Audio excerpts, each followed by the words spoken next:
俄乌冲突让中国的企业躺赢，中国企业赢得在俄市场份额，但不少民众为此感到担心。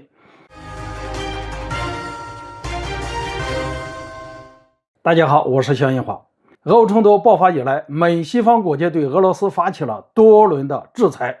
一度想用经济打压俄罗斯，扰乱俄罗斯市场，从而导致大批西方企业撤离俄罗斯。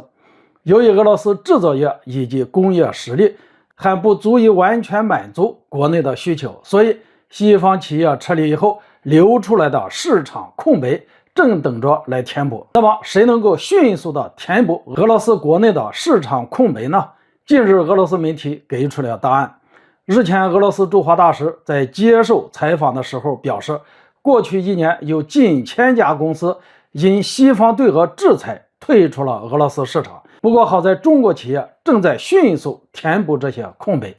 对此，俄驻华大使对中国企业涌入俄罗斯表示欢迎，还希望中国能够增加对俄罗斯的出口，尤其是在机械和尖端复杂类型的商品，包括了汽车、电脑和手机等等。建议中俄两国之间的贸易已经用人民币进行结算，因此有不少人分析认为，中国企业赢得在俄罗斯的市场份额将给中国带来巨大的收入，甚至还有观点认为，俄乌冲突让中国的企业躺着就赢了。在我看来，西方公司搬走以后留下来的市场空白确实能够让中国企业赚上一笔，但这同时也是帮了俄罗斯一个忙。总之，西方国家企业走后确实给中企进入俄罗斯市场打开了一个缺口，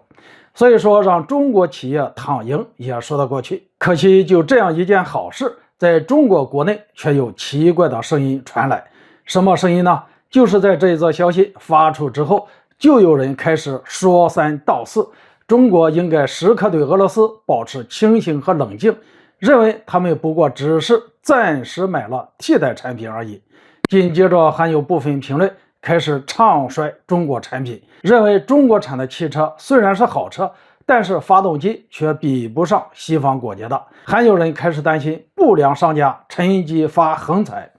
叮嘱他们一定要保证质量，别坏了我们的口碑。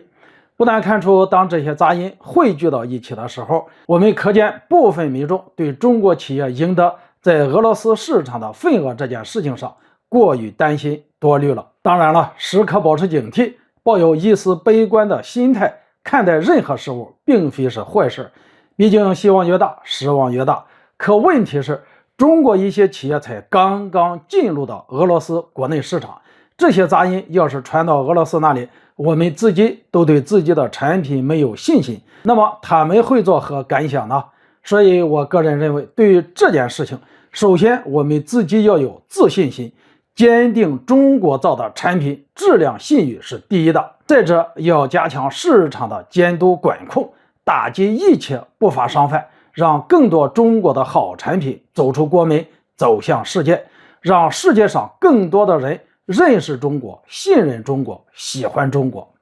好了，今天就说到这里，咱们下次见。